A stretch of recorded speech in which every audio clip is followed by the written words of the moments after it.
রাতে মুগ্ধ আইস আর ওর বিয়ের ছবি নিয়ে বসে আছে। চোখের কোনো বিন্দু বিন্দু জমে আছে পানি। সে তো চায়নি এমন কিছু। সে চায়নি আরিসের থেকে আলাদা হতে। সে চায়নি সমাজে ডিভোর্সি পরিচয়ে থাকতে।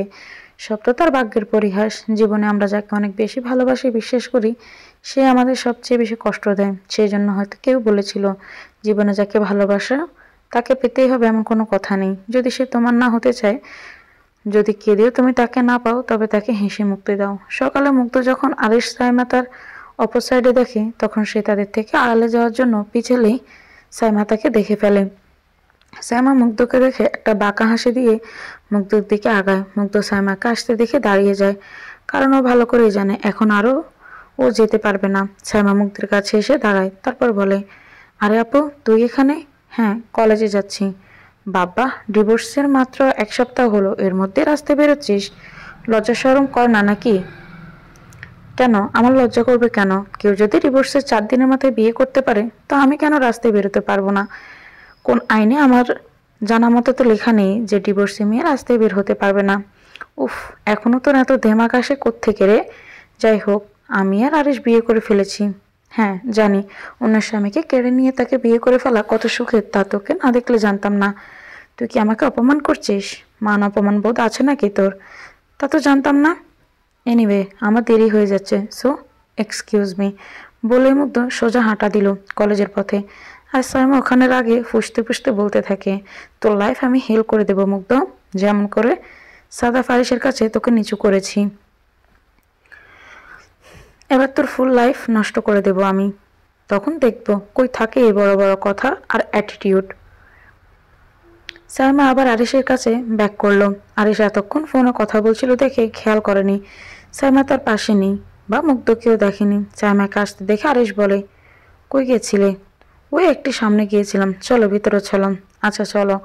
মুগ্ধ মাঝপথে আসতেই সাদিয়ার সাথে দেখা হয়। নিজেকে নর্মাল করে সাদিয়ার সাথে গল্প করতে করতে কলেজে যায়। কলেজে আজকে ক্লাস নেই, সবাই অনুষ্ঠানের জন্য বিজি। সবাই কোনো না কোনো কিছু একটাতে নাম দিয়েছে। সাদিয়া মুগ্ধকে বলেছিল নাম দিতে, কিন্তু মুগ্ধ কোনো কিছুতে নাম দেবে না, তার এসব ভালো লাগে না। তাই সাদিয়াও আর জোর করেনি। মুগ্ধ আর সাদিয়া বেশ কিছু সময় কাটিয়ে চলে আসে বাসায়। বাসায় আসার পথে আজকেও কিছু মহিলার বাজে কথার শিকার হয়েছে সে, তবুও মুখ বুঝে সেসব শুনে চলে এসেছে। বাসায় এসে নিজের রুমে বসে রইল মুগ্ধ। আজকে খেতেও যায়নি নিচে। রুহি এসে অনেকবার ডাক দিলেও মুগ্ধ বলেছে তার শরীর ভালো না, তাই সে পরে খাবে। এখন রাত হয়ে গেছে, মুগ্ধ তার রুমেই আছে। কেন জানি তার বিষাক্ত মনে হচ্ছে। এমন একটা জীবন তার কি প্রাপ্য ছিল? সাইমা আরিশের আলমারির লকার সব খুঁজে হাঁপিয়ে গেছে, কিন্তু ফাইলগুলো কোথাও পাচ্ছে না। সাইমা বেবি পাচ্ছে না, ফাইলগুলো গেল কোথায়? মুগ্ধ তো আলমারিতেই সব রাখতো, তাহলে সব আছে, কিন্তু ওই ফাইল দুটো কই? সাইমা বুঝতে পারছিল না। ঘরে সব আছে, শুধু ফাইল দুটোই উধাও। আচ্ছা, ফাইলগুলো মুগ্ধ নিয়ে যায়নি তো? কিন্তু ও কি করে নেবে? আইনত ও তো মুগ্ধের স্ত্রী নয়, তাহলে গেল কই ফাইলগুলো? সাইমা আবার সবকিছু হন্য হয়ে খুঁজতে লাগলো। কি খুঁজতেছো সাইমা? হঠাৎ পিছন থেকে কথাটা শুনে ভেবাচাকে খেয়ে গেল সাইমা। পিছনে ফিরে দেখে আরিশ দরজায় দাঁড়ানো। আরিশ রুমে ঢুকে দেখে আলমারির সবকিছু ছড়িয়ে ছিটিয়ে পড়ে আছে। সাইমার কাছে এসে বলে, এভাবে কি খুঁজতেছো বলো তো? সব এরকম ছড়িয়ে ছিটিয়ে রয়েছে কেন? ওই আসলে আমার কানের দুল খুঁজে পাচ্ছি না। সামান্য একটা দুলের জন্য পুরো গল লন্ডভন্ড করে দিচ্ছ? ওটা তুমি আমাকে দিয়েছিলে আরিশ, কিন্তু কোথায় যে গেল দুলটা খুঁজেই পাচ্ছি না। এক কানের দুল আছে, আরেক কানের দুল খুঁজে পাচ্ছি না। আরিশের পকেট থেকে দুল বের করে সাইমার সামনে ধরলো। দুলটা গাড়িতে পড়েছিল, এই নাও। এই সামান্য জিনিস নিয়ে হাইপার হবার কিছু নেই। এই অবস্থায় একটু রিল্যাক্স থাকা লাগে, তুমি জানো না? সাইমা আরিশকে জড়িয়ে ধরে বলে, হ্যাঁ জানি তো। গাদা কোথাকার, আমি কি এই দুলটার জন্য পাগল হয়েছি নাকি? আমি তো যে জিনিস দরকার সেটা খুঁজতেছিলাম। না, কালকে মায়ের সাথে কথা বলতে হবে। চলো ডিনার করে নেই। চলো। রাতে মেহের বাসায় এসে ফ্রেশ হয়ে আসলে রুহি মেহেরকে বলে, শোনো, পাখি আজ দুপুরে থেকে না খাওয়া। আমি অনেকবার ডেকেছি, কিন্তু বলছে শরীর খারাপ, তাই খাবে না। আমার না ঠিক মনে হচ্ছে না, তুমি একটু দেখো না। তুমি আমাকে একটা কল করবা না যে ও এখনো খাওয়া দাওয়া করেনি? আচ্ছা তুমি খাবার রেডি করো, আমি দেখছি ওর কি হয়েছে। মেহের মুগ্ধের রুমে এসে দেখে মুগ্ধ ঘুমে সোফায়। পাশে আরিশের আর ওর বিয়ের ফটো ফ্রেম। মেহের মুগ্ধের পাশে বসে মুগ্ধর মাথায় হাত বুলিয়ে দিয়ে দীর্ঘশ্বাস ছেড়ে বলল, আমি জানি তোর খুব কষ্ট হচ্ছে, কিন্তু তোকে শক্ত হতে হবে। আরিশের মতো ছেলে তোকে কোনোদিন ডিজার্ভ করে না। আরিশ কাঁচকে হীরা ভেবে আপন করেছে, এর ফল তো ওকে ভোগ করতেই হবে। আর কেউ না জানুক, আমি জানি মিস সালমার মেয়ে ঠিক তার মতোই হয়েছে, তার চেয়ে দুগুণ ভয়ঙ্কর হয়েছে। তোকে আমি সাইমার আশেপাশেও আর যেতে দিব না। আমি জানি ও ওত পেতে বসে আছে তোর ক্ষতি করার জন্য। প্রপার্টির 50%-এর জন্য এসব করছে। ওই প্রপার্টি তারা কোনোদিনও পাবে না। একমাত্র মা জানতো যে ওগুলো সে কোথায় রেখেছে। আমারটা খুব সহজে হাতালেও তোর ভাগেরটা তারা কোনোদিনও পাবে না। মেহের মুগ্ধকে কোলে নিয়ে খাটে শুইয়ে দিল। মেয়েটা একদম মায়ের মতো চাপা স্বভাবের হয়েছে। মাও কোনোদিন তার কষ্টের কথাগুলো কাউকে বলতো না। মেহের যখন 2 বছর, তখন মুগ্ধ মায়ের পেটে। বাবা সে অবস্থাতেও মাকে মারত। মা মুখ বুজে সব সহ্য করত। মেহের তখন ছোট, তাই বুঝতো না। এরপর মুগ্ধ হলো, কিন্তু বাবার অত্যাচার কমার বদলে রাতে বাড়তে লাগতো। মা আর সহ্য করতে না পেরে রাতে নামাজে বসে মা কাঁদত। মায়ের অ্যাক্সিডেন্টের 1 সপ্তাহ আগে বাবা মায়ের সাথে হঠাৎ করে স্বাভাবিক হয়ে গেল। এর পরের সপ্তাহে আমাকে বাসায় নিজের কাছে রেখে মাকে মুগ্ধকে নিয়ে পাঠালো নানু বাড়ি। নানু বাসা থেকে আসার পথে সারা জীবনের মতো হারিয়ে গেল আমার মা। আল্লাহ হয়তো আমার জন্য বোনটাকে বাঁচিয়ে দিয়েছিল, কিন্তু সেই বোনটাকে ভালো রাখতে পারলাম না। মাকে দেওয়া ওয়াদা রাখতে পারলাম না আমি। সবসময় মা বলতো, মেহের, আমার যদি কিছু হয়ে গেলে তুই তোর বোনকে আগলে রাখবি। সেই বোনকে সঠিক সময় আগলে রাখতে পারলাম না। যখন তার জীবনটা ওই মহিলা তার মেয়ে নষ্ট করে দিল, তারপর আগলে নিলাম। নিজেকে অনেক অপরাধী লাগে, কিন্তু এখন আমার বোনের গায়ে একটা ফুলের টোকাও লাগতে দেব না আমি। মেহের কথাগুলো বলে মুগ্ধর কপালে একটা চুমু দিয়ে চলে আসে। রুহি মেহের কাছতে দেখে জিজ্ঞেস করে, মুগ্ধর কথা। মেহের বলে, এখন ঘুমাচ্ছে, ওর রুমে খাবার রেখে এসো, ঘুম যখন ভাঙবে তখন খেয়ে নেবে। রুহি মেহেরের কথা মতো খাবার মুগ্ধর রুমে দিয়ে আসে। সকাল হতেই সাইমা তার মাকে কল লাগায়। আরিশ ঘুমিয়ে আছে, এই সুযোগে কথা বলে নিতে হবে। হ্যালো মা। হ্যাঁ বল। মা, আমি পুরো বাড়ি খুঁজেছি, কিন্তু কোথাও ফাইল দুটো পেলাম না। কি আশ্চর্য কথা, বাড়ি থেকে ফাইলগুলো গেল কই? বুঝতে পারছি না মা। তার উপর কাল আরিশের কাছে ধরা খেতে খেতে বেঁচেছি। মানে? আরে কাল যখন ফাইল খুঁজতেছিলাম, তখন আরিশ বাসায় এসে আমাকে এইভাবে খুঁজতে দেখে জিজ্ঞেস করেছিল আমি কি খুঁজতেছি। তখন একটা বাহানা দিয়ে দিয়েছি। আচ্ছা শোন, কিছুদিন তুই ফাইল খোঁজা বন্ধ রাখ, আর শোন, খুব সাবধানে চলবি, বুঝলি? খুব তাড়াতাড়ি এই বাচ্চার কাহিনী শেষ করব, ততদিন একটু ম্যানেজ কর। আচ্ছা এখন রাখি, আরিশ উঠে যাবে এখনই। আচ্ছা। মুগ্ধ সকালে আজকে উঠতে দেরি হয়ে গেছে। আর মোড়া দিয়ে উঠে দেখে পাশের টেবিলে খাবার রাখা, আর সে বিছানায়। মুগ্ধ বুঝতে পারে মেহের এসে তাকে শুইয়ে দিয়ে গেছে। মুগ্ধ উঠে ফ্রেশ হয়ে নেয়। আজকে কলেজে যাবে না, কোনো ক্লাস যেহেতু নেই, যাওয়ার দরকার নেই। মুগ্ধ নিচে চলে যায় নাস্তা করার জন্য। মেহের টেবিলে বসে ল্যাপটপে কাজ করছে। রুহি ফল কেটে প্লেটে রাখছে। কাজের মেয়ে নাস্তা সাজিয়ে দিচ্ছে। মুগ্ধ এসে বসে রুহিকে বলল, ভাবিপো, আমার খুব ক্ষুধা লেগেছে, আমাকে খেতে দাও। কেন, আজকেও না খেয়েই থাকো? তোর যে ক্ষুধা বলতে কিছু আছে তা তো জানা ছিল না আমার। সরি, আর না খেয়ে এরকম করব না। এই নে নাস্তা। রুহি মুগ্ধকে পরোটা মুরগির মাংস প্লেটে দিল। মুগ্ধ ক্ষুধা পেটে থাকায় গপ গপ করে খেতে লাগলো। তোর কলেজের অনুষ্ঠানে চিফ গেস্ট কে জানিস? না তো। কে? আমি আর আরিশ। আরিশ? একটু আগেই তোদের প্রিন্সিপাল মেল করলো, ইনভিটেশন কার্ড আমাকে সেখানে দেখালাম। তাহলে আমি যাচ্ছি কাল। কেন? আরিশ আসবে বলে? আরিশ আসুক যা করুক, তুই যাবি না কেন? ওর সাথে তোর সব শেষ, বুঝলি? সো কাল তুই যাচ্ছিস, এটা ফাইনাল। আচ্ছা চল, তোকে কলেজে দিয়ে আসি। না, আজকে যাব না। আচ্ছা তাহলে আমি অফিসে গেলাম, সাবধানে থেকো তোমরা। রুহি মুগ্ধ, তুমিও সাবধানে যেও।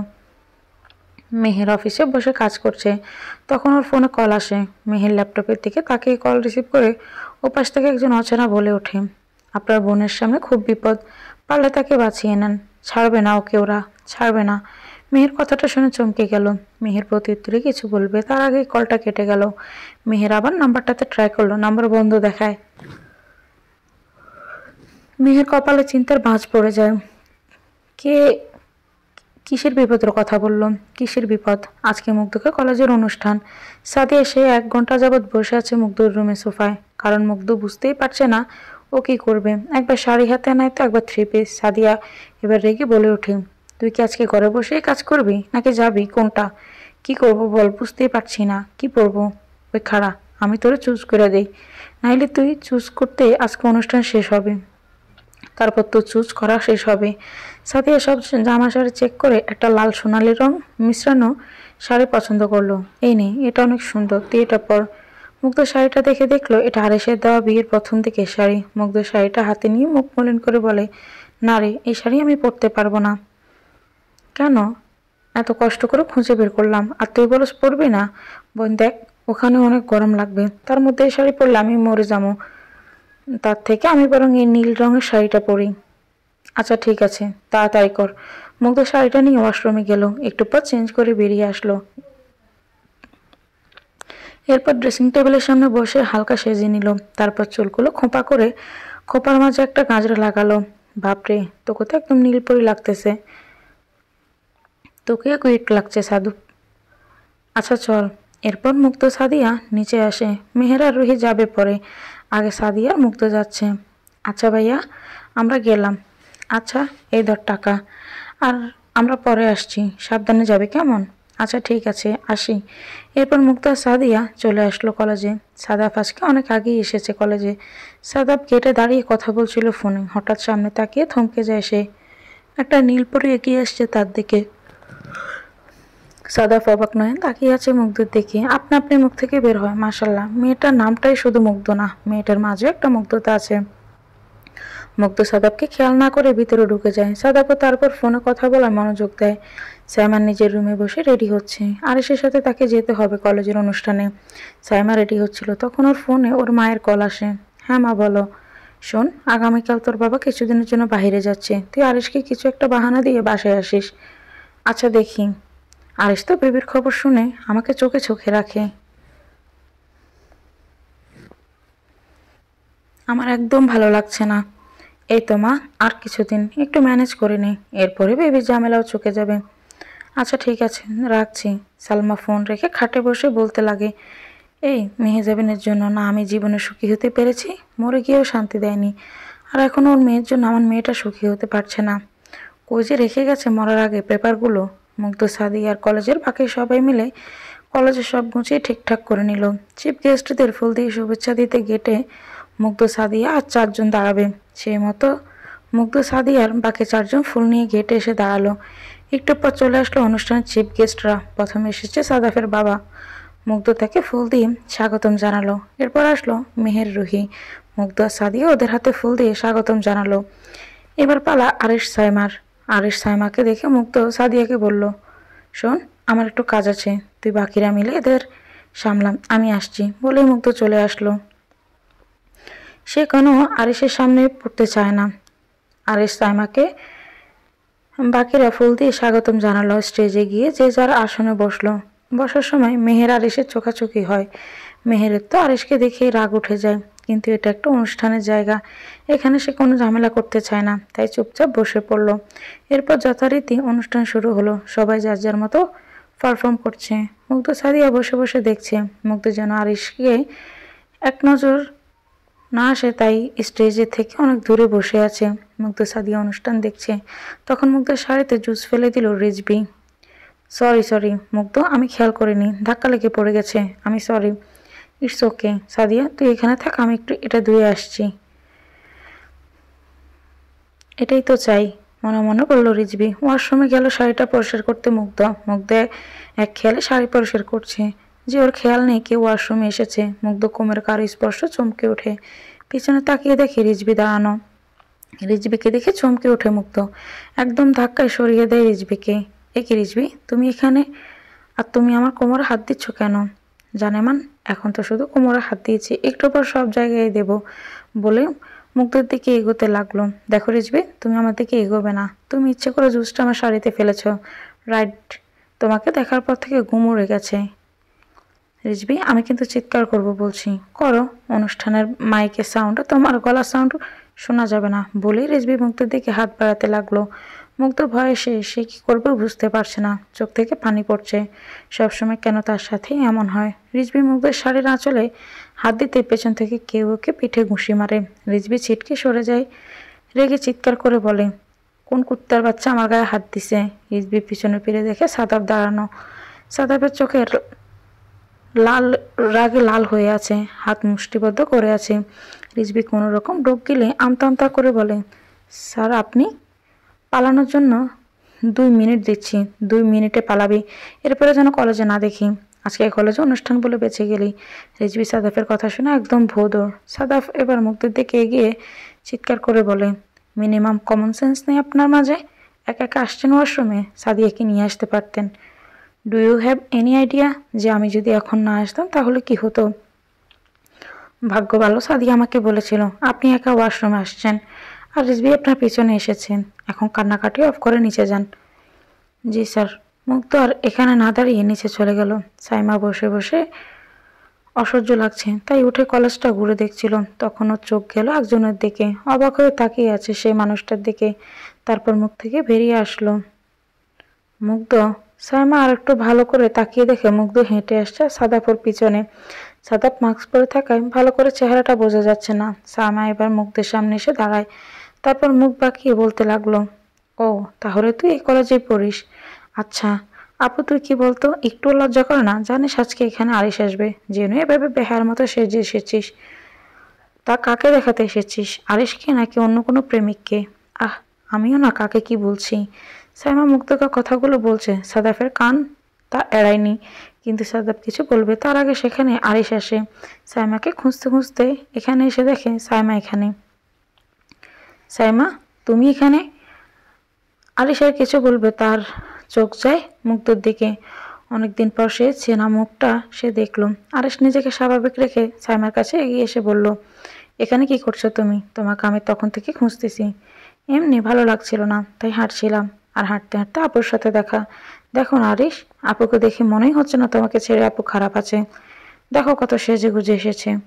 লোভী মেয়েরা এমনই হয়, এরা 1000 জনকে ছেড়ে আসলেও কষ্ট লাগে না, এদের চরিত্রটাই এমন। আরিশের কথাগুলো শুনে মুগ্ধের কলিজা ছিঁড়ে যাচ্ছে। আরিশ তাকে চরিত্রহীনা লোভী বলল। সাদাফ এতক্ষণ লক্ষ্য করেছিল যে সাইমা আরিশকে মুগ্ধকে কিছু বলছে, হয়তো খারাপ কিছু বলছে, তাই তো মুগ্ধ কান্না করছে। সাদাফ এবার ওদের দিকে এগিয়ে এসে বলে, এক্সকিউজ মি, এখানে কি হচ্ছে? কিছু না, কিছু কথা বলছিলাম আমরা ওর সাথে। আপনি কে? আমি এই কলেজের প্রফেসর সাদমান হাসান সাদাফ। আপনারা আমার ছাত্রীকে কি বলছেন যার কারণে সে কাঁদছে? সাইমা সাদাফ নামটা শুনে চমকে যায়, কপালে ঘাম জড়তে শুরু করে। কিছুই না, উনি কেন কাঁদছে আমরা সেটা জানি না। মিস মুগ্ধ, কি হয়েছে, আপনি কাঁদছেন কেন? কিছু না স্যার, আমি আসছি বলে মুগ্ধ দৌড়ে চলে গেল। সাদাফ আরিশ সাইমার দিকে তাকিয়ে চলে আসলো। আরিশ সাইমাকে নিয়ে আবার স্টেজে আসলো।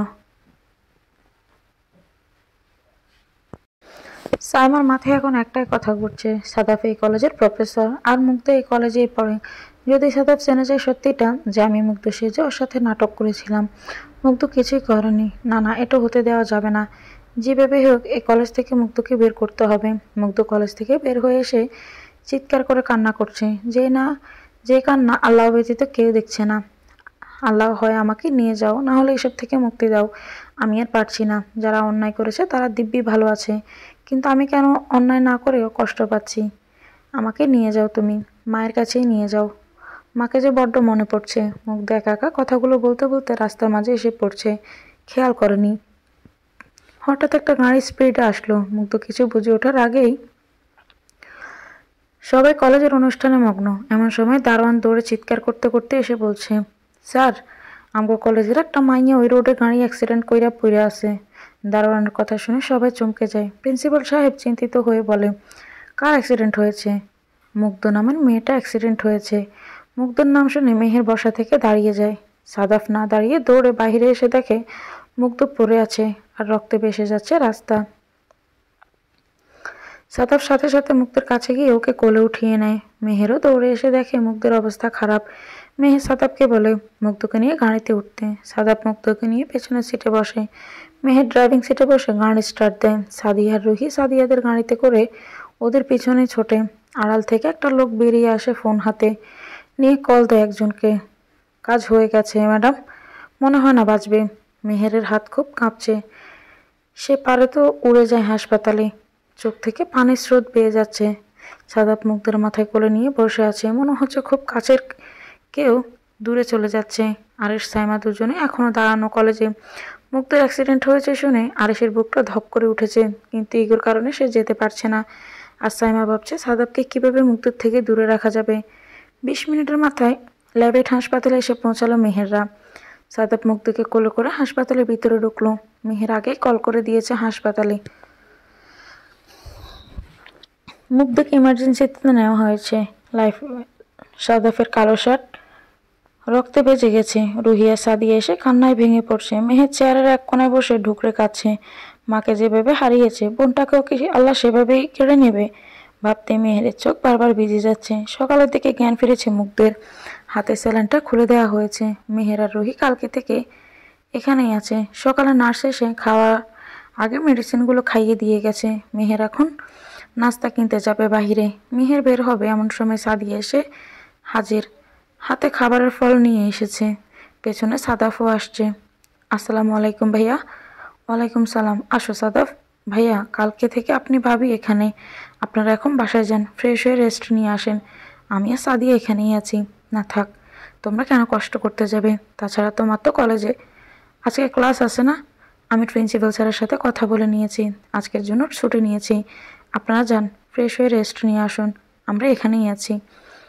আচ্ছা, আমরা তাড়াতাড়ি এসে পড়ব। এরপর মেহের রুহিকে নিয়ে বাসায় চলে যায়। আর সাদিয়া সাদাব মুগ্ধের কাছে থাকে। মুগ্ধ ঘুমিয়ে আছে। সাদিয়া আস্তে করে ওর পাশে বসে মুগ্ধকে ডাক দিল, মুলা, এই মুলা। মুগ্ধ আস্তে করে চোখ খুলল। সাদিয়াকে দেখে হালকা হাসলো মুগ্ধ। সাদিয়া আস্তে করে মুগ্ধকে উঠিয়ে বসালো। মুগ্ধ আশেপাশে তাকিয়ে দেখে ভাইয়া ভাবি নেই। মুগ্ধ আস্তে করে বলে ওঠে, ভাইয়া আর ভাবিপু কই? ভাইয়া আর ভাবিকে কিছুক্ষণ হলো বাসায় পাঠিয়েছি। ভাইয়া কাল থেকে তারা এখানে, তাই এখন ফ্রেশ হয়ে রেস্ট নিতে পাঠিয়েছি ভাইয়াকে। ও আচ্ছা, আচ্ছা নেই, এখনই স্যুপটা খেয়ে নেই। সাদিয়া একটু একটু করে স্যুপ খাইয়ে দিচ্ছে মুগ্ধকে। তখন সাদাফ রুমে আসলো। মুগ্ধ সাদাফের দিকে একবার তাকিয়ে চোখ নামিয়ে নেয়। সাদিয়া মুগ্ধকে স্যুপটা খাইয়ে মেডিসিন খাইয়ে শুইয়ে দিল। সাদিয়া ফোনের দিকে তাকিয়ে সাদাফকে বলে, ভাইয়া আমি ক্লাসে গেলাম, তুমি থাকো, আমি 2টা ক্লাস করে চলে আসবো। আচ্ছা, গাড়ি নিয়ে যা। আচ্ছা। সাদিয়া চলে আসলো। মুগ্ধ তাকিয়ে এসে সাদাফের দিকে। সাদাফ তাকাতেই দৃষ্টি সরিয়ে নিল। সাদাফ আস্তে করে মুগ্ধের পাশে চেয়ারে বসলো। Sorry miss Mehrani. মুগ্ধ সাদাফের মুখ থেকে মেহরানি ডাকটা শুনে চমকে গেল। এক আলাদা শিহরণ বয়ে গেল তার শরীরে। সরি কিসের জন্য স্যার? কালকের ব্যবহারের জন্য। আমার ব্যবহারে আপনি কষ্ট পেয়েছেন, কাঁদছিলেন। মুগ্ধের কালকের ঘটনাগুলো মনে পড়ে গেল। আর মনে মনে বলতে লাগলো, না স্যার, আপনার কথায় আমি কাঁদিনি। আপনি তো কাল আমাকে বাঁচিয়েছেন। আমি তো কেঁদেছি ওই মানুষগুলোর জন্য যাদের কাছে আমি মূল্যহীন। মুগ্ধ আস্তে করে বলে, না স্যার, আপনার কথায় আমি কষ্ট পাইনি, বরং আপনাকে ধন্যবাদ কাল আমাকে বাঁচানোর জন্য। আচ্ছা, এখন তুমি রেস্ট নাও, আমি এখানেই আছি, কিছু লাগলে বলিও। সাদাপ উঠে যায় আর মুগ্ধ চোখ বন্ধ করে ফেলে। মেডিসিনের ডোজ করা থাকায় ঘুমিয়ে যায় একটু পরেই। সাদাপ ঘুমন্ত মুগ্ধের দিকে তাকিয়ে আছে, ভাবছে এক কৈশোরী মেয়ের হিজাবের মধ্যে ফুটে থাকা 2টো আঁখের প্রেমে পড়েছিল সে। সে আঁখের মালিক তার দিকে তাকালেই এক আলাদা প্রশান্তি লাগতো তার। কিন্তু কেউ এই পবিত্র আঁখি অন্যায় কাজে লাগিয়েছে। ভাবতেই সাদাফের রাগ লাগে। এত বড় বোকামি সে কী করে করলো? আজ তার বোকামিতেই সে তার প্রিয়সীকে হারিয়েছিল। সালমা বেগমের রুমে মাথায় 2 হাত দিয়ে বসে আছে সাইমা। সালমা বেগম সোফায় বসে আছে। মা, তুমি কেন মুগ্ধকে মারতে গেলে? এখন তো যদি কেউ জেনে যায় তাহলে বুঝতে পারছো কত বড় ঝামেলায় তুমি আর আমি পড়বো। আমি কি জানতাম যে সাদাফ ওখানে? সাদাফ ওই কলেজে আছে যে কলেজে মুগ্ধ পড়ে। আর তুই কীভাবে ঘাতার মতো কাজ করস এটা আমি সেটাই বুঝতে পারছি না। মা, আমার খুব চিন্তা হচ্ছে। সাদাফ তো শিওর মুগ্ধের সাথে হাসপাতালে যদিও সব জেনে যায় তাহলে আমাকে তো ধরে ফেলবে। কিছু হবে না, তুই ভয় পাস না। দরকার হলে আমি আরও একটা খুন করব, তবুও আমার মেয়ের কিছু হতে দিব না। মেহেজাবিনকে যেভাবে সরিয়েছি ওর মেয়েকেও মারব। মা, এখন আমি কি করব? শোন, তুই ওই কলেজে ঢুকে পড়, তারপর নজর রাখবি সাদাফার মুগ্ধের উপর। ওই কলেজে কিন্তু আরেশকে দিবে যেতে। এই বেবির কথা বলে আমি পুরো ফেঁসে গেছি। কালকে এই বেবির গল্প শেষ, তুই কোনো চিন্তা করিস না। সত্যি? আচ্ছা মা, একটা কথা বলি। বল। আচ্ছা মা, মেহেজাবিন আন্টির সাথে তোমার কিসের শত্রুতা ছিল? না হলে তুমি তো শুধু সম্পত্তির জন্য এমন করেছো বলে আমার মনে হয় না। শত্রুতা অনেক কিছুর, কিন্তু ওর সাথে আমার সব থেকে বড় শত্রুতা, ও আমার সব সুখ কেড়ে নিয়েছিল। তাই আমি ওর জীবনটাই ওর থেকে কেড়ে নিয়েছি। মানে? এত মানে তো জানতে হবে না, তুই এটা বল, ফাইলগুলো পেয়েছিস? না মা, পাইনি। বুঝতে পারছি না ফাইলগুলো কই। কিন্তু মা তুমি বলো না, কেন মারতে চাইছো তুমি মুগ্ধকে? কারণ মুগ্ধকে না মারলে সম্পত্তির কোনোদিন তোর হবে না। মানে?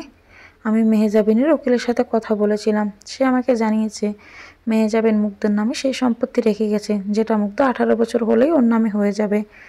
কিন্তু কোনোভাবে মুগ্ধ যদি মৃত্যুর হয়, তাহলে সেই সম্পত্তি মুগ্ধর বাবা মা বা ভাই বোন পাবে। এখন মুগ্ধর মা তো নেই, মেহের তো এই সম্পত্তি কোনোদিন নেবে না। বাকি তোর বাপ, তার কাছে সম্পত্তি চলে আসলে সেটা হাতিয়ে নেওয়া আমার জন্য কোনো সমস্যাই হবে না, কিন্তু তার জন্য আগে মুগ্ধকে মরতে হবে।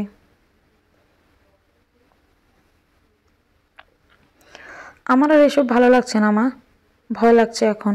ভয় পাস না, যা তুই এখন রুমে যা। আচ্ছা। সাইমা রুমে চলে গেল। আর সালমা মনে মনে বলতে লাগলো, মেহজাবিন আমার শত্রু, ওর পুরো পরিবার আমার শত্রু। ওর জন্য আমি কোনো সুখ পাইনি, আমার মা ওর মায়ের জন্য সুখ পায়নি, আর এখন ওর মেয়ের জন্য আমার মেয়ে সুখ পাচ্ছে না। 12টার দিকে মেহের রুহি আসলো হাসপাতালে। সাদাব তখন বসেছিল, মেহেরকে দেখে উঠে দাঁড়ালো। মুগ্ধ তখনও ঘুমে। খেয়েছো নাস্তা? হ্যাঁ, সাদিয়া খাইয়ে মেডিসিন দিয়ে চলে গেছে। ও, তোমাদের খুব ধন্যবাদ আমাদের পাশে এভাবে থাকার জন্য। ধন্যবাদ দিয়ে ছোট করবেন না। ডাক্তারের সাথে কথা বললাম, ডাক্তার বলল চাইলে আমরা ওকে নিয়ে যেতে পারি, তবে বাসায় নার্স রাখতে হবে, ফুল দেখাশোনা করতে হবে। আমি ভাবছি ওকে নিয়ে যাব, 2টো নার্স রাখবো, আর রুহি তো আছেই। আচ্ছা, আমারও মনে হয় ওকে বাসায় নিয়ে যাওয়া উচিত। হ্যাঁ, আমি ফর্মালিটি করে নিয়ে যাব এখন। তাহলে আমি আসি আজকে। আচ্ছা, তবে বাসায় কিন্তু আসবে সাদিয়াকে নিয়ে, কেমন? জি আচ্ছা। সাদাব চলে যাওয়ার পর মেহের সব গোছগাছ করিয়ে মুগ্ধকে বাসায় নিয়ে আসে, সাথে 2টা নার্স নেয়। মুগ্ধ বাসায় আসছে আজকে 2 দিন। এই 2 দিন মুগ্ধর প্রপার সেবা করছে রুহি আর নার্স মিলে। মেহের এখনও বোনের সাথে কথা বলেনি। মুগ্ধ বুঝতে পারছে ভাইয়ের অভিমান। বিকেলে মুগ্ধ খাটে পিছনে বালিশ দিয়ে হেলান দিয়ে শুয়ে আছে। তখন মেহের ওর রুমে আসে। ভাইয়াকে দেখে হালকা হাসলো মুগ্ধ। মেয়ের মুগ্ধের সামনে বসে বোনের হাত দুটো ধরে বলতে থাকে, সত্যি করে বলতো চড়ুই পাখি, সেদিন তুই মাঝ রাস্তায় গেলি কিভাবে? তুই তো কলেজে ছিলি। কি হলো বল? বলবি না তাই তো? আচ্ছা বলিস না, আমি বলছি। আরেশ সাইমা তোকে অপমান করে, আর তুই কেঁদে বের হস রাস্তায়, আর একটা গাড়ি এসে তোকে ধাক্কা মারে, তাই তো? মুগ্ধ ভাইয়ের কথা শুনে অবাক। ভাইয়া তুমি? হ্যাঁ, আমি জানি। তোর কি মনে হয় তোর গায়ে কেউ একটা আঁচড় দিলে আমি তা টের পাবো না? তোকে খোদার কসম করে বলছি, ওই মিসেস সালমার মেয়ের জীবন আমি বিষিয়ে দেব, আর আরেশ ওকে তো আমি রাস্তার ভিখারি করে দেব। এটা আমার প্রতিজ্ঞা। না ভাইয়া, কোনো ঝামেলা করতে যেও না। তুই চুপ কর, এতদিন অনেক সহ্য করেছি, কিন্তু আর না, এবার ওদের পাপের সাজার পালা। মুগ্ধ ভাইয়ের কথায় খুব চিন্তায় পড়ে যায়। সে চায় না ভাইয়ের কোনো ক্ষতি হোক। সাদিয়া সাদাফ এসেছে মুগ্ধকে সন্ধ্যায় দেখতে। সাদাফ সাদিয়া মেহের মুগ্ধের রুমে বসে। সাদিয়া মুগ্ধের পাশে, আর সাদাফ সামনে সোফায়, মেহের দরজার পাশে চেয়ারে বসা। সাদাফ, তোমার বাবাকেও নিয়ে আসতে। বাবা আসবে ভাইয়া, আজকেই আসতো, কিন্তু একটু কাজের চাপে আসতে পারেনি। আচ্ছা। হ্যাঁ, উনি আসলে আমার খুব ভালো লাগবে। এমন সময় সার্ভেন্ট এলো। স্যার, ম্যামা ওনাদের নিয়ে নিচে আসতে বলেছেন নাস্তা করার জন্য। আচ্ছা তুমি যাও, আসছি আমরা। সাদাফ সাদিয়া আসো। জি আপনি এখন, আসছি আমরা। মেহের চলে গেল। সাদাফ সাদিয়াকে ইশারা করতে সাদিয়া মুচকি হেসে চলে গেল।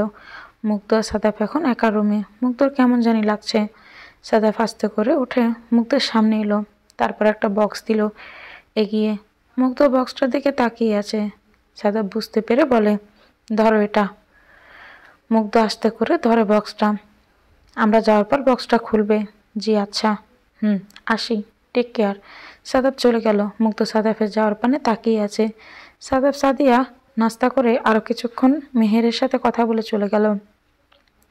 মুগ্ধকে রাতের খাবার খাইয়ে মেডিসিন খাইয়ে নার্স চলে গেছে। মুগ্ধ পাশে থাকা বক্সটা হাতে নিয়ে ভাবছে খুলবে কি খুলবে না। ভাবতে ভাবতে বক্সটা খুলে ফেললো। বক্সটা খুলে দেখে তার ভিতরে অনেকগুলো চকলেট আর 3টে চিরকুট। মুগ্ধ চিরকুট 3টা হাতে নিয়ে একটা করে খুললো। প্রথম চিরকুট, তুমি কি জানো যে কাঁদলে তোমাকে পুরো পেতনির মতো লাগে মেহরানি? শোনো, আর কোনোদিন কারো কথায় কাঁদবে না, উচিত জবাব তাকে দেবে। দ্বিতীয় চিরকুট, পৃথিবীতে কেউ যখন তোমাকে বোঝার চেষ্টা করে না তখন এইটুকু মনে রাখবে, আল্লাহ তোমাকে বোঝে আর ভালোবাসেন। তৃতীয় চিরকুট, চাইবে শুধু আল্লাহর কাছে, পাইলেও চাইবে, না পাইলেও চাইবে। আল্লাহ চাইলে অনেক খারাপ রাখতে পারতো, কিন্তু আল্লাহ তোমাকে অনেক ভালো রেখেছে, আলহামদুলিল্লাহ।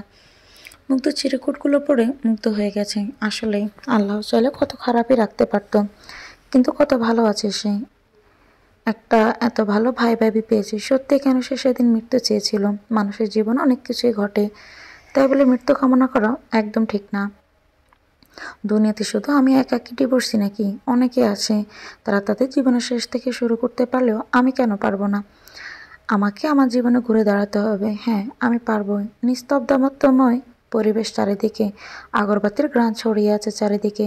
পরিবেশ পুরো থমথমে। সোফার এক কোণে মাথায় হাত দিয়ে বসে আছে সালমা, তার পায়ের কাছে বসে মায়ের কোলে মাথা রেখে কাঁদছে সাইমা। আরেশ পাশের সোফায় বসা, মুগ্ধ বসা সামনের সোফায়, তার পাশে বসা মেহের আর রুহি। মুগ্ধ চোখেও পানি। মেহের একদম চুপচাপ বসে আছে। কিছুক্ষণ আগে মেহেরাবের জানাজা দিয়ে এসেছে তারা। হ্যাঁ, মেহেরাব তাদের সবাইকে ছেড়ে চলে গেছে না ফেরার দেশে। নীরবতা ভেঙে মেহের কথা বলে উঠল, সব কাজ তো শেষ, মিস্টার মেহেরাবের জানাজা দেওয়াও শেষ, আমাদের এখন যাওয়া দরকার। রুহি, মুগ্ধ, চলো।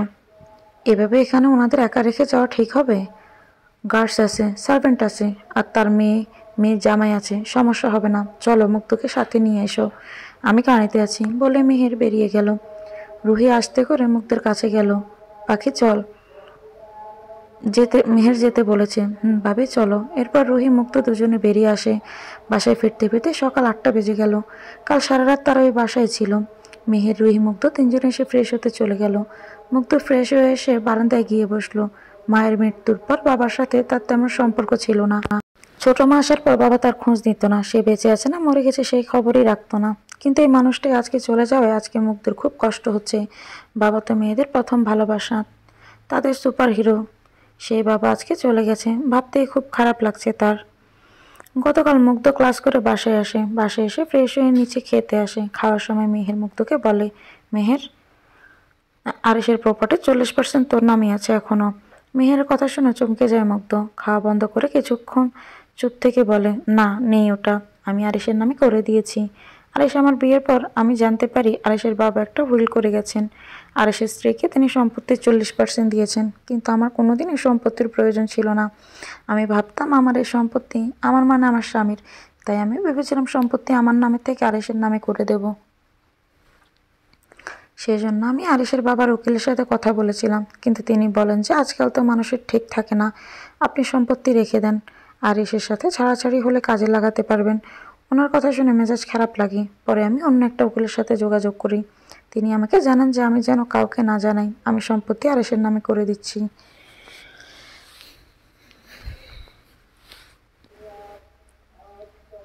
আমি আর ওনার কথা মতো কাউকে জানাইনি। ওনার সাথে বাসায় না কথা বলে ক্যাফেতে গিয়ে কথা বলতাম। উনি আমাকে হেল্প করেন। আমার আরিশের ডিভোর্সের আগেই সব ফাইল ঠিকঠাক হয়, কিন্তু সেদিন আমি আরিশকে দেব এটা ঠিক করি। সেদিন আরিশ আমাকে ডিভোর্স দিয়ে দেয়। তবে আরিশকে আমি ফাইল পাঠিয়ে দিয়েছি, পরশু, আজকে বা কালকের মধ্যে হাতে পাবে। কিন্তু তুমি কেন জিজ্ঞেস করলে কথা? কিছু না, খা তুই। খাবার খাওয়া শেষ করে মুগ্ধ বিছানায় এসে বসলো। তখন তার ফোনে বেজে উঠল। স্ক্রিনে তাকিয়ে দেখে বোবা ভূত লেখা।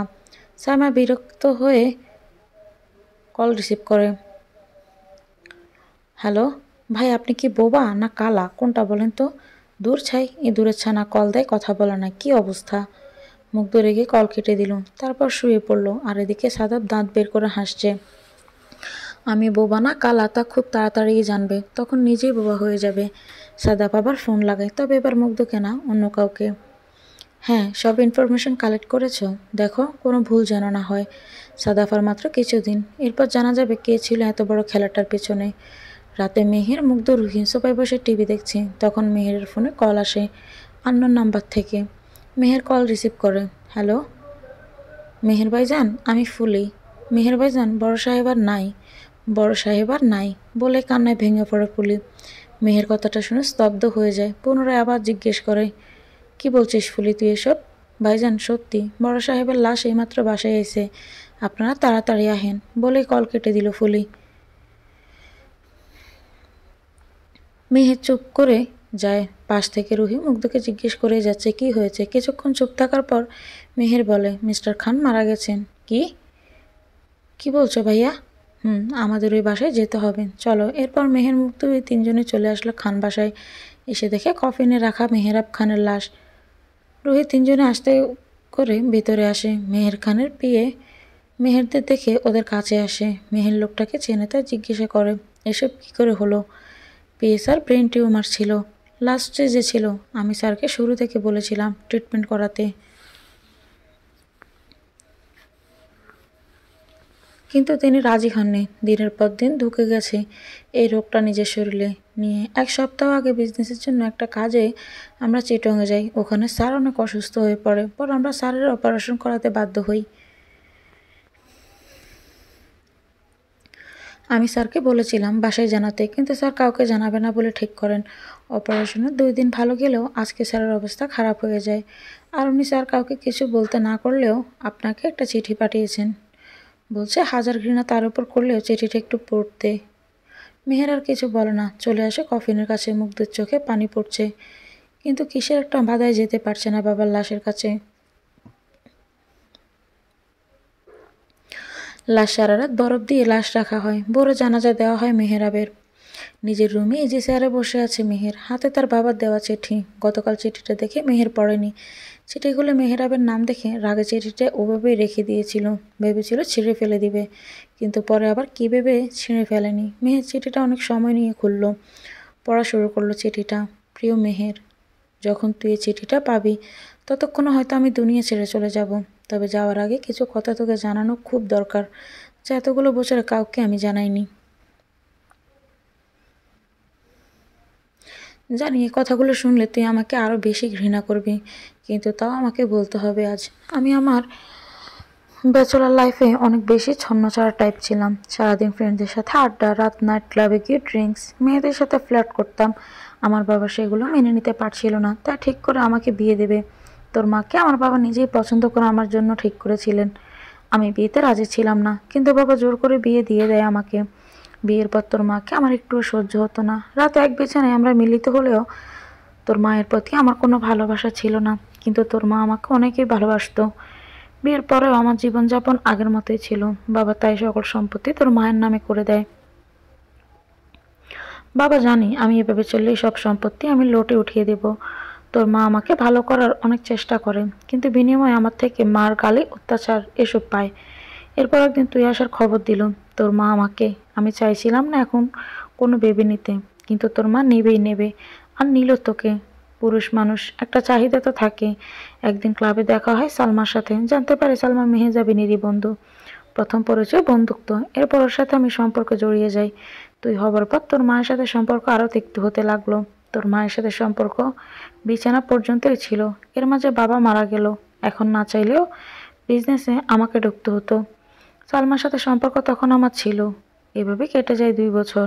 মেহেজাবিন আবার প্রেগনেন্ট হয়। তখন আমি ওকে অত্যাচার করতাম যেন ও আমাকে ছেড়ে দেয়। ও জেনে গিয়েছিল আমার আর সালমার কথা। সেদিন অনেক কেঁদেছিল আমার পা ধরে, কিন্তু আমার মন সেদিন গলেনি। মুক্ত হবার পর সালমা আমাকে অনেক চাপ দেয় বিয়ের জন্য, হুমকি দিচ্ছিল সুইসাইড করবে বলে, কিন্তু মেহেজাবিন আমাকে ছাড়ছিল না। তাই সালমা একটা উপায় বলে যে মেহেজাবিনকে মেরে ফেলার, কিন্তু আমি রাজি ছিলাম না। আর যাই হোক, কাউকে মারতে চাই না, চাইলেও মেহেজাবিন আমার সন্তানের মা। কিন্তু সালমার চাপে বাধ্য হয়ে রাজি হয়ে যাই। মেহেজাবিনকে মারার আগে আমি স্বাভাবিক ব্যবহার করতে থাকি ওর সাথে। এরপর একদিন মুক্ত খুব কান্না করছিল বাইরে যাওয়ার জন্য। সেদিন আমি মেহেরকে নিজের কাছে রেখে মেহেজাবিনকে বলি মুগ্ধকে গড়িয়ে নিয়ে আসতে। মেহেজাবিনও মুগ্ধকে নিয়ে যায় মুগ্ধের নানুর বাড়ি। সেদিন আমি সালমার কথা মতো গাড়ির ব্রেক নষ্ট করিয়ে দেই। মেহেজাবিন বাসায় ফেরার পথে অ্যাক্সিডেন্ট হয়। আমি জানতাম মেহেজাবিনের বাড়ির লোক মানতে চাইবে না এটা যে অ্যাক্সিডেন্ট। তারা পুলিশের কাছে গেল। আমরা পুলিশকে টাকা খাইয়ে কেস বন্ধ করিয়ে দিলাম। এরপর তোর নানা তোদের নিয়ে গেল তাদের কাছে। 1 বছর পর আমি সালমাকে বিয়ে করলাম, যাতে কেউ সন্দেহ না করে। বিয়ের পর আমি তোদের নিয়ে আসতে চাইলে তুই আসবি না আমার কাছে, জানিয়ে দিলি। কিন্তু আমি মুগ্ধকে নিয়ে আসি। সালমা মুগ্ধকে আগলে নাই। এটা দেখে আমার ভালো লেগেছিল। আমি যে এত বড় একটা অপরাধ করেছিলাম সেটা ভুলেই গিয়েছিলাম।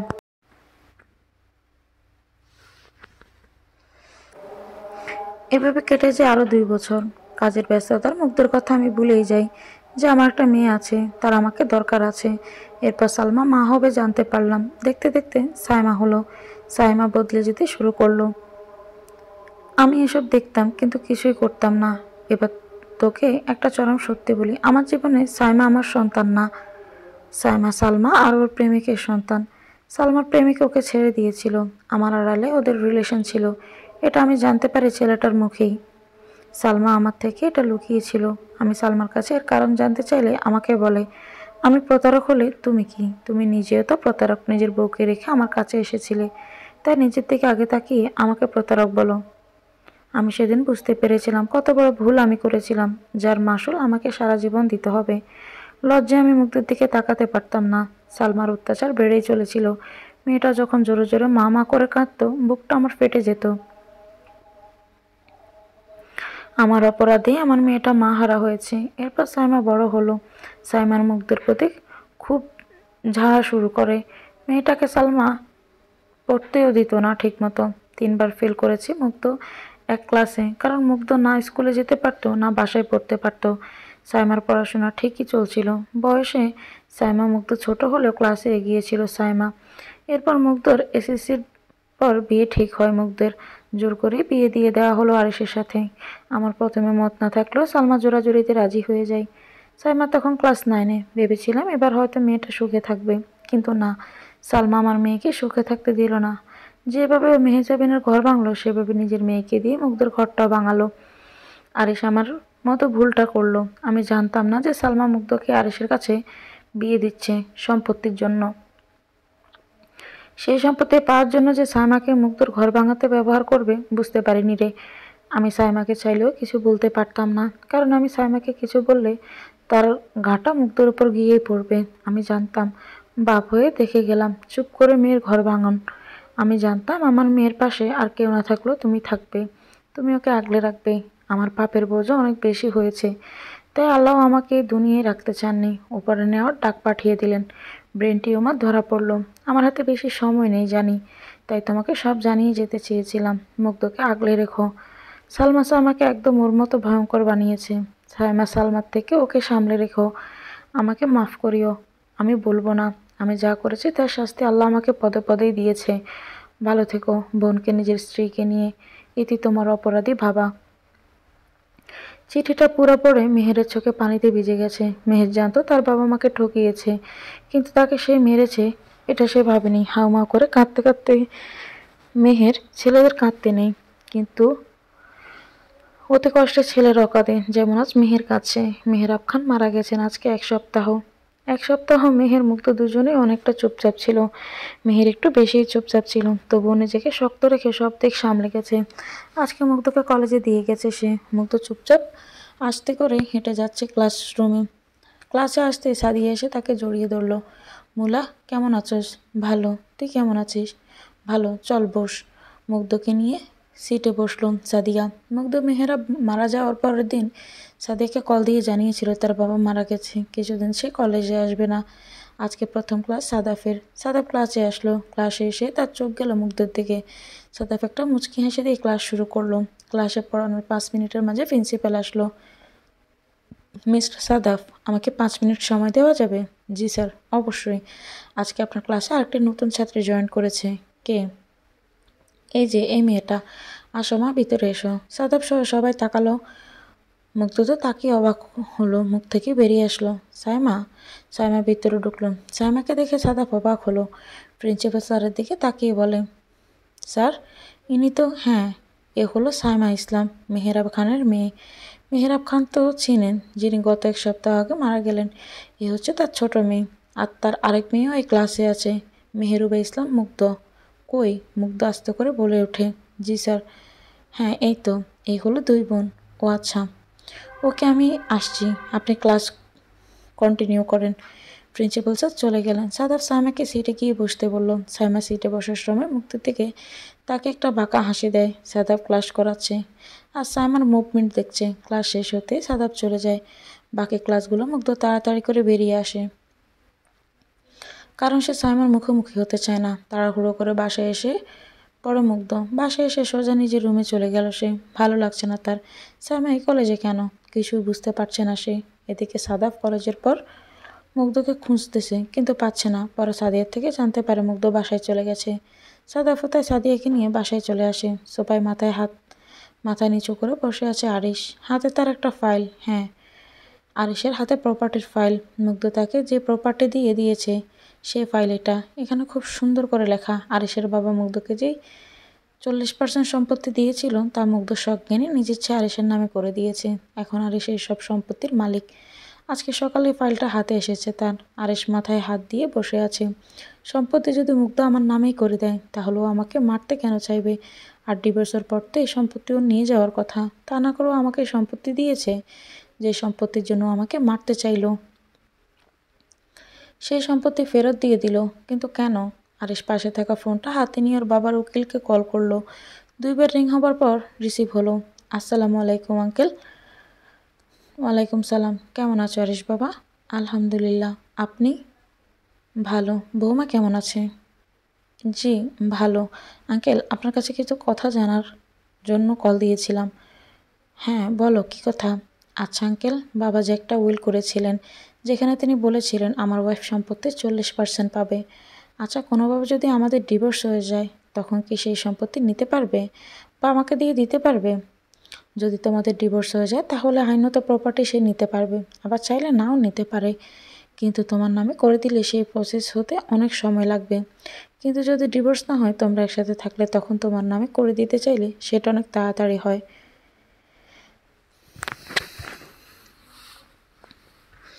কিন্তু তুমি এটা জানতে চাইছো কেন? আসলে আমার সাথে মুগ্ধর ডিভোর্স হয়ে গেছে। এখন আমার কাছে ফাইল এসেছে যেখানে লেখা মুগ্ধর ভাগের প্রপার্টি আমাকে দিয়ে দিয়েছে। এখন আপনি বলছেন ডিভোর্সের পর এই প্রসেস হতে সময় লাগে, কিন্তু আমার তো 1 মাসের ভিতরেই এসে পড়েছে। মুগ্ধ কি আপনার কাছে গিয়েছিল এই কাগজের জন্য? না, তবে মুগ্ধকে আমি তুমি ডিভোর্স কেন দিলে? মুগ্ধ আমার কাছে এসেছিল জুলাই মাসে। আমাকে বলেছিল ওর ভাগেরটা তোমার নামে করে দিতে। আমি তখন না করেছিলাম। আমার মনে হয় ও অন্য কারোর মাধ্যমে করেছে। তুমি একটা কাজ করো, ফাইলটার 2য় পেজে দেখো, ইস্যু তারিখ দেওয়া আছে আর রিলিজ তারিখ দেওয়া আছে। সেই তারিখ দেখো, কোন মাসের তারিখটা। জি দেখছি। আরেশ ফাইল চেক করে উকিল সাহেবকে বলেন, এখানে ইস্যু ডেট দেওয়া আছে জুলাইয়ের 22 তারিখ আর রিলিজ ডেট আগস্টের 5 তারিখ। উকিল, তোমাদের ডিভোর্স হয়েছে কবে? আগস্টের 7 তারিখ। মানে এটা তোমাদের ডিভোর্সের আগেই মুগ্ধ করেছে। ডিভোর্সের আগে মুগ্ধ সম্পত্তি তোমাকে দিয়েছে, কিন্তু তুমি ফাইল পেয়েছো আজকে। কি? এখন আমাকে বলো, তুমি মুগ্ধকে কেন ছাড়লে? এত ভালো লক্ষ্মী মেয়েটাকে তুমি ছাড়লে কেন? সে অনেক বড় কাহিনী, পরে জানাচ্ছি আপনাকে, বলে কল কেটে দিল আরিশ। সব উলটপালট হয়ে যাচ্ছে তার। মুগ্ধ যদি ডিভোর্সের আগে সব সম্পত্তি তার নামেই করে দেয় তাহলে তাকে মারতে চাইলো কেন? আর যদি তাকে মারতেই চাইলো তাহলে সম্পত্তি তাকে দিল কেন? আচ্ছা, কোথাও এমন নয় তো যে কেউ মুগ্ধকে ফাঁসিয়ে দিল? এমন যদি হয় তাহলে তো আরিশ জীবনের সব থেকে বড় ভুল করে ফেললো। না, তাকে জানতে হবে যে আসলে ব্যাপারটা কি। হ্যাঁ, তাকে জানতেই হবে। সাদাব দাঁড়িয়ে আছে তার রুমের বারান্দায়, চোখ মুখ লাল হয়ে আছে তার। আজকে সে সব সত্যি জানতে পেরে গেছে কে তার মেহরানি আর তার সাথে এত নোংরা একটা চাল ছেড়েছে। সাদাব হাত মুষ্টিবদ্ধ করে আছে। এত বড় একটা খেলা খেলে গেছো তুমি। এবার আমি তোমার সাথে খেলাটা খেলবো, ঠিক সেভাবেই যেভাবে তুমি আমার থেকে আমার মেহরানিকে কেড়ে নিয়েছিলে। আমি তোমার থেকে তোমার নিজেকেই কেড়ে নেব। মিস সাইমা, তৈরি হয়ে যাও নিজের পাপের হিসেব দেওয়ার জন্য। এই সাদমান হাসান সাদাফ তোমাকে বোঝাবে তার সাথে চিট করার শাস্তি কী জিনিস। আমি এখন বুঝতে পারছি তুমি কেন কলেজে এসেছ। তোমার ভয় এটাই আমি সব জেনে যাই কিনা, তাই তো? এবার দেখো তোমাকে কীভাবে আমি শায়েস্তা করি। মেহের আর রুহি গেছে ডাক্তারের কাছে। মুগ্ধ আজকে বাসায় একা। মেহের বলেছিল সাথে যেতে, কিন্তু মুগ্ধ যেতে চায়নি। মুগ্ধ নিজের রুমে বসে আছে, তখন ওর ফোনে কল আসলো। মুগ্ধ ফোনের দিকে তাকিয়ে দেখে সাদাফ লেখা। সাদাফ নামটা দেখে ভয় পেল, তাও ফোনটা রিসিভ করলো। হ্যালো মিস মুগ্ধ? মুগ্ধ সাদাফের ডাকটা শুনে থমকে গেল। এক আলাদা শিহরণ কাজ করছে তার ভিতর। নিজেকে সামলে নিয়ে বলল, জি স্যার। আগামীকাল আমাদের বাসায় আসবেন? কেন স্যার? আগে তোতলানো বন্ধ করেন। জি। আগামীকাল সাদিয়ার এঙ্গেজমেন্ট। মেহের ভাইয়াকে বাবা নিজে দাওয়াত দিয়েছে অফিসে, আর আমি আপনাকে দিলাম। এটা তো সাদিয়া বললেই হতো। সাদিয়া আপনাকে বলা আর আমি বলা একই। বিকেলে সাদিয়া আপনাদের বাসায় যাবে, ওর সাথে আসবেন, মার্কেটে যাবে। জি আচ্ছা, গুড বলে কল কেটে দিল সাদাব। মেয়েটা ওকে এত ভয় পায় কেন আল্লাহ জানে। যাই হোক, ভয় পেলেও বউটা তার কিউট লাগে। আর কিছুদিন মেহরানি, এরপর তোমাকে আমার ঘরের রানী করে নিয়ে আসবো। তোমার সব কষ্ট মুছে দেওয়ার দায়িত্ব আমার। বিকেলে সাদিয়া মুগ্ধ সাদাব মিলে শপিং করতে এসেছে। সাদিয়াকে একটা গোলাপি কালারের লেহেঙ্গা কিনে দিয়েছে। সাদাব মুগ্ধের জন্য একটা লেমন কালার লেহেঙ্গা নিয়েছে, কিন্তু সেটা সাদিয়ার হাতে দিয়েছে যাতে মুগ্ধ না বুঝে এটা সাদাব দিয়েছে। আরও কিছু জিনিস তারা কেনাকাটা করে রাত 8টায় বাসায় আসলো। পরের দিন মুগ্ধ রেডি হচ্ছে। লেমন কালার লেহেঙ্গাটা বেশ ভালোই ফুটেছে মুগ্ধর গায়ে, সাথে হালকা সাজ। চুলগুলো কার্ল করে এক সাইডে দিয়েছে। রেডি হয়ে মুগ্ধরা বেরিয়ে পড়ল সাদাবদের বাসার উদ্দেশ্যে। সাদাবদের বাসায় আসার পর সাদাফের বাবা মেহেরদের শহরে গ্রহণ করলেন। সাদাফের বাবা মেহেরের সাথে কথা বলছে, সাদাফের মা রুহির সাথে। মুগ্ধ সাদিয়ার কাছে যাওয়ার জন্য সাদিয়ার রুমে গেল। আসার আগে সাদিয়ার মায়ের থেকে জেনে নিল কোন রুমে সাদিয়া থাকে। মুগ্ধ সাদিয়ার রুমে এসে দেখে সাদিয়াকে রেডি করাচ্ছে। মুগ্ধ গিয়ে সাদিয়াকে জড়িয়ে ধরল। সাদু পাদু, তোকে তো খুব সুন্দর লাগছে রে। তোকেও সেই লাগছে মুলা, ভাইয়ের চয়েস আছে, বলতে হবে। কি বললি? এই যা, কি বললাম এটা? আরে কিছু বললাম, সুন্দর লাগছে তোকে। আচ্ছা তুই থাক, আমি আসছি। মুগ্ধ বেরিয়ে গেল সাদিয়ার রুম থেকে। মুগ্ধ বেরোনোর সময় দেখলো পাশের রুমের দরজায় সাদাব দাঁড়িয়ে ফোনে কথা বলছে। সাদাব যখন ফোনে কথা বলে তখন হাত নাড়ে, এটা মুগ্ধর খুব ভালো লাগে। তাছাড়া সাদাফের হেয়ারস্টাইলটা মুগ্ধের বেশ সুন্দর লাগে। মুগ্ধ একটু তাকিয়ে চোখ নামিয়ে চলে আসলো। সাদাফ ফোনে কথা বলে নিচে এসে দেখে মুগ্ধ সোফায় বসে আছে, হেসে হেসে কথা বলছে সাদাফের মায়ের সাথে। সাদাফের ভাবনার চেয়ে বেশি সুন্দর লাগছে মুগ্ধকে। আনমনে বলে ওঠে, আমি বারবার, শতবার, বহুবার তোমার প্রেমে পড়ে যাই প্রিয়। তোমার ওই হাসির প্রেমে বারবার খুন হতে চাই, তোমার ভালোবাসায়। সাইমা মুগ্ধর কলেজে এসেছে আজকে 1 সপ্তাহ হয়েছে। এই 1 সপ্তাহ সাদাব সাইমার থেকে মুগ্ধকে অনেক আগলে রেখেছে। ক্লাসে সাদাব সব টিচারকে বলে দিয়েছে যেন সাইমার উপর নজর রাখে। সাথে সাদিয়া তো আছেই দেখার জন্য। সাদাব কোনোভাবে চায় না সাইমা বুঝতে পারুক সাদাব সব জেনে গেছে। মুগ্ধ মেহের টেবিলে বসে নাস্তা করছে। সেদিন মুগ্ধকে খুঁজতে খুঁজতে মেহের মায়ের কবরের ওখানে গিয়ে দেখে মুগ্ধ সেন্সলেস হয়ে আছে। মেয়েরাকেও বাসায় নিয়ে এসে ডাক্তার দেখায়। ডাক্তার জানায় অতিরিক্ত কান্না করার কারণে সেন্সলেস হয়ে গেছে। সাদাব তো পাগলের মতো ছুটে আসছিল মুগ্ধকে দেখার জন্য। মেহের মুগ্ধ খাচ্ছে, তখন মেহের ফোনে একটা কল আসে। মেহের ফোন রিসিভ করে। হ্যালো, বলো। এটা তো খুব খুশির কথা, এতদিন আমার মনের ইচ্ছে সত্যি হলো। এটাই চেয়েছিলাম আমি। আচ্ছা আমি দেখছি, দাঁড়াও। মেয়ের কল কেটে উঠে টিভি অন করলো। টিভিতে সব চ্যানেলে নিউজে ব্রেকিং নিউজ উঠেছে। ব্রেকিং নিউজ, শহরের একজন সুনামধন্য বিজনেস গ্রুপ আরিশের মালিক আরিশ ইসলাম একজন প্রতারক। প্রতারণা করে তার বাবা এই ব্যবসা শুরু করেছিল। সেও প্রতারণা করে গেছে সব ব্যবসায়ীদের সাথে। ভালো প্রোডাক্টের জায়গায় অসাধু খারাপ প্রোডাক্ট সেল করতেন তারা। টপ বিজনেসের টাইকুন আরিয়ান গ্রুপস ও কোম্পানির মালিক আরিয়ান ইসলাম মেহের এ ব্যাপারটা তদন্ত করে নিশ্চিত হয়ে পুলিশকে জানান। পুলিশ তাদের অফিস ফ্যাক্টরি তালাশ করে অনেক পচা অসাধু প্রোডাক্ট পান। এখন পুলিশ মিস্টার আরিশকে গ্রেফতার করে নিয়ে যাচ্ছে। এছাড়াও প্রায় 10 লাখ টাকা তারা আত্মসাৎ করেছেন এই বুড়া প্রোডাক্ট সেল করে। খবর শুনে খাওয়া অফ করে অবাক হয়ে তাকিয়ে আছে মুগ্ধ। আরিশকে হাতকড়া পরিয়ে নিয়ে যাচ্ছে পুলিশ। মেহের বাঁকা হাসছে এসব দেখে। রুহি, ওকে পুলিশ ধরে নিয়ে যাচ্ছে। অসাধু কাজ করলে পুলিশ কি একে জড়িয়ে ধরবে নাকি এভাবে হাতকড়া পরিয়ে নিয়ে যাবে? এটা হতে পারে না ভাইয়া। আমি জানি আরিশ কোনো অসাধু কাজ করে না। এটা কি করে হতে পারে? অনেক কিছুই তো তুই জানতি না, তাই না? কই, সব কি তোর জানার মতো হয়েছে? হয়নি তো, তাহলে চুপ করে দেখ কি হচ্ছে। মুগ্ধ জানে এটা মিথ্যা, এটা হতেই পারে না। আরিশ অসাধু কাজ করে না। আরিশকে পুলিশ স্টেশনে আনা হয়েছে। সারা রাত আরিশ চুপ করেছিল, বলার মতো কিছুই নেই তার। সে কাকে বলবে যে আসলে এসব করেনি? তার অফিসের সব দায়িত্ব ম্যানেজারের হাতে দিয়েছিল। তাহলে এসব কী করে হলো সে কীভাবে জানবে? সালমা আসছে আরিশকে ছাড়ানোর জন্য, কিন্তু জামিন হবে না জানিয়ে দিয়েছে পুলিশ।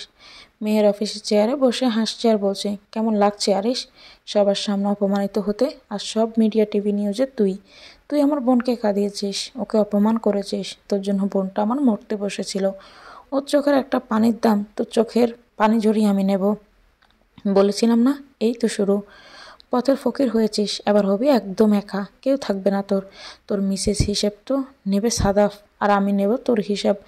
এক একটা হিসাব দিবি তুই, আর দিবে তোর মিসেস সালমা। জীবন বিষিয়ে দেব আমি তার। এই সম্পত্তির জন্য এত কিছু আমার মাকে মারলো, সেই সম্পত্তি আমি ওনাকে পেতেই দেব না। বেঁচে থেকে উনি মরার জন্য আল্লাহর কাছে ভিক্ষা চাইবে। যতটা কষ্ট আমি পেয়েছি, আমার বোন পেয়েছে, তার 10 গুণ বেশি কষ্ট ফেরত দেব। এটা আমার চ্যালেঞ্জ আর প্রমিস। সাদাফ তার এক ইনফরমারের সাহায্যে জানতে পারে যে 2 বছর আগে সাইমা তার সাথে মুগ্ধ সেজে অভিনয় করেছে। সাদাফ যখন মুগ্ধকে দেখে সেদিনের পর প্রায় মুগ্ধকে দেখত, কিন্তু মুগ্ধের মুখ দেখতো না, কারণ মুগ্ধ মুখ ঢেকে আসতো। এরপর একদিন সাদাফ ওর মনের কথা জানাবে বলে ঠিক করে একটা চিঠি লিখে দেয়, আর ওর বন্ধুর কাছে বলে দেখিয়ে দেয় কোন মেয়েকে দিতে হবে। কিন্তু ওর বন্ধু ভুল করে চিঠি দিয়ে দেয় সাইমাকে। এরপর সাইমা মুগ্ধ সেজে সাদাফের সাথে অভিনয় করে, কিন্তু এসব কেন করেছে তা তো শুধু সাইমাই বলবে। সাদা সব জানার পর সাইমাকে কলেজে দেখে মেহেরকে সব জানায় এবং এটাও বলে মুগ্ধর জন্য গার্ড বাড়িয়ে দিতে। মেহের সব জানার পর 4টা গার্ড দিয়েছে কলেজে, তবে তার পরিচয় লুকিয়ে ক্লাস স্টুডেন্ট সেজে মুগ্ধর উপর নজর রাখে। সাদাফ আর মেহেরের প্ল্যানিং মতোই হচ্ছে সব। মেহের এটাও জানে সাদাফ মুগ্ধকে পছন্দ করে। মেহের জানিয়েছে এতে তার আপত্তি নেই, কিন্তু তার বোনের মতোই সব হবে। মুগ্ধ ক্লাসে এসে আজকে আনমনে বসে আছে, সাদাফ সেটা লক্ষ্য করেছে। ক্লাস শেষ হতেই সাদাফ মুগ্ধকে নিজের রুমে ডাকে। মুগ্ধ সাদাফের রুমে বাহিরে দাঁড়িয়ে আছেন, যাবে কি যাবে না সেই দ্বন্দ্বে আছে। আস্তে করে নক করলো মুগ্ধ। ভিতর থেকে সাদাফ বলে কামিন। মুগ্ধ আস্তে করে রুমে গেল। সাদাফ চেয়ারে বসে বই দেখছে। মুগ্ধকে দেখেও বইয়ের পাতা থেকে চোখ চড়ায়নি, বইয়ের পাতায় চোখ রেখে বলে মিস মুগ্ধ। জি স্যার। আপনি আগামীকাল আমাদের বাসায় আসবেন। আগামীকাল সাদিয়ার কাবিন। জি স্যার জানি। সাদিয়া বলেছে। গুড। আজকে ক্লাস করা লাগবে না, বাইরে যান, গিয়ে দেখবেন সাদিয়া গাড়িতে আছে, গিয়ে বসেন। শপিংয়ে যাব। জি স্যার। মুগ্ধ রুম থেকে বেরিয়ে যাওয়ার পর সাদাব মুচকি হাসলো আর বলল আর কিছুদিন, এরপর সব পাপের সাজা সবাইকে দেওয়া হবে। যতটা অপমান তোমাকে, অতটাই অপমান পাবে মিস সাইমা। এদিকে আরিশ জেলে আছে, এটা সাইমার মানতেই পারছে না। কীভাবে সে আরিশকে বের করবে জেল থেকে সেটাই বুঝতে পারছে না। এখন কি করব মা? আরিশকে কীভাবে বের করব? আরিশের চিন্তা বাদ দে, জেলে গেছে তো গেছে, ওর জন্য চিন্তা করে লাভ নেই। মা, আরিশ আমার স্বামী, সে জেলে, আর তুমি বলছো আমি চিন্তা করব না? আরে স্বামী তো কি হয়েছে, তোকে আমি আবার আরেক জায়গায় বিয়ে দেব। আরিশের কাছে এখন কিছুই নেই, পথের ফকিরও। মা চুপ করো, কি যা তা বলছো? আমি আরিশকে ভালোবাসি। হ্যাঁ মানছি, ওকে ঠকিয়ে বিয়ে করেছি, কিন্তু তাও ভালোবাসি। জানি না ও যেদিন সব জানবে সেদিন কি হবে। আর তুমি এসব বলছো? আমি যাচ্ছি, তুমি থাকো। এই মেয়েটা কি পাগল হয়ে গেছে? আরিশকে ভালোবাসে মানে? সাইমা শোন, আরিশকে জেলে দেখতে এসেছে মেহের। আরিশকে যে সেই জেলেই রাখা হয়েছে, সেই জেলে এসে দাঁড়িয়েছে মেহের। আরিশ। আরিশ কারো ডাকে শুনে সামনে তাকিয়ে দেখে মেহের দাঁড়ানো। মেহেরকে দেখে মাথা নিচু করে নিল। মেহের আবার ডাক দিল আরিশ। আরিশ আবার উঠে সামনে গেল, জেলে শিখে হাত দিল। জি বলেন। পাপ বাপকেও ছাড়া না, জানো তো? জোনাকিকারীকে জেনাকারীকে আল্লাহ কোনোদিন মাফ করেন না। জেনাকারী আল্লাহর সবচেয়ে অপছন্দনীয় বান্দা। তুমি সেই কাজটা করেছো, আমার বোনকে ঠকিয়ে সাইমার সাথে জেনে লিপ্ত হয়েছ। আজ তোমারই ধ্বংস। আমার বোন আমার কাছে খুব দামি, ও চোখের জল জড়িয়েছ তুমি। আমি তোমাকে একদিন বলেছিলাম তুমি আফসোস করবে। কাজকে হিরে ভেবে নিজের কাছে নিয়েছো, আর হিরেকে কাজ ভেবে সরিয়ে দিয়েছো। অনেক বড় ভুল করলে তুমি আরিশ। এই নাও, এটা ধরো। এখানে এমন কিছু আছে যা দেখার পর তোমার পায়ের তলার মাটিই সরে যাবে, সাথে নিজের উপর করুণা হবে যে তুমি কি ভুল করেছ। আরিশের হাতের প্যাকেটটা ধরিয়ে দিয়ে চলে আসলো মেহের, আর আরিশ বেকুবের মতো দাঁড়িয়ে রইল। সাদাপরা সবাই শপিং করে ফিরেছে। সাদিয়ার জন্য লাল একটা শাড়ির সাথে কিছু গহনা। মুগ্ধকে একটা গোলাপি রঙের জামদানি কিনে দিয়েছে সাদাফ নিজ হাতে। মুগ্ধ প্রথমে নিতে চায়নি, পরে সাদাফের জোরাজোরিতে নিল। শপিং শেষে সবাই বাসায় এসে পড়ল। পরের দিন মুগ্ধ সাদাফের দেওয়া শাড়িটা পরল, সাথে দেওয়া গহনা। হালকা স্বাদ চুলগুলো খোঁপা করে নিয়েছে। এরপর চলে এসেছে সাদাফদের বাসায়। রুহি অসুস্থ থাকায় মেহের রুহি আসেনি। মুগ্ধ একাই এসেছে, এসে সোজা সাদিয়ার রুমে গেল। সাদিয়াকে এখনও রেডি হচ্ছে। মুগ্ধ বেরিয়ে এসে দেখে সাদাফ একটা কালো শার্ট পরেছে, যার প্রথম 2 বোতাম খোলা, যার কারণে বুকের কিছুটা দেখা যাচ্ছে। চুলগুলো হাত দিয়ে ঠিক করতে করতে রুম থেকে বের হচ্ছে সাদাফ। সাদাফকে দেখে মুগ্ধ মুচকি হাসলো। মুগ্ধ সাদাফের সেই ব্যালকনিতে এসে দাঁড়ালো। একটু পর ছেলের বাড়ির লোকেরা আসবে। মুগ্ধ দাঁড়িয়ে আছে, তখন সাদাব ডাক দিল, মেহরানি। সাদাবের ডাকে মুগ্ধ চমকে গেল। এক আলাদা মাতাল হাওয়া নেশা করছে তার ডাকে। মুগ্ধ আস্তে করে উত্তর দিল, জি। আপনার শ্বাস তো ইনকমপ্লিট। কি? হ্যাঁ, শ্বাস ইনকমপ্লিট। একটা জিনিস মিসিং আছে। কি মিসিং আছে? আমি তো দেখছি সব ঠিকঠাক। এটা মিসিং আছে। মুগ্ধ সাদাফের হাতের দিকে তাকিয়ে দেখে বেলি ফুলের মালা। বেলি ফুল মুগ্ধের খুব পছন্দ।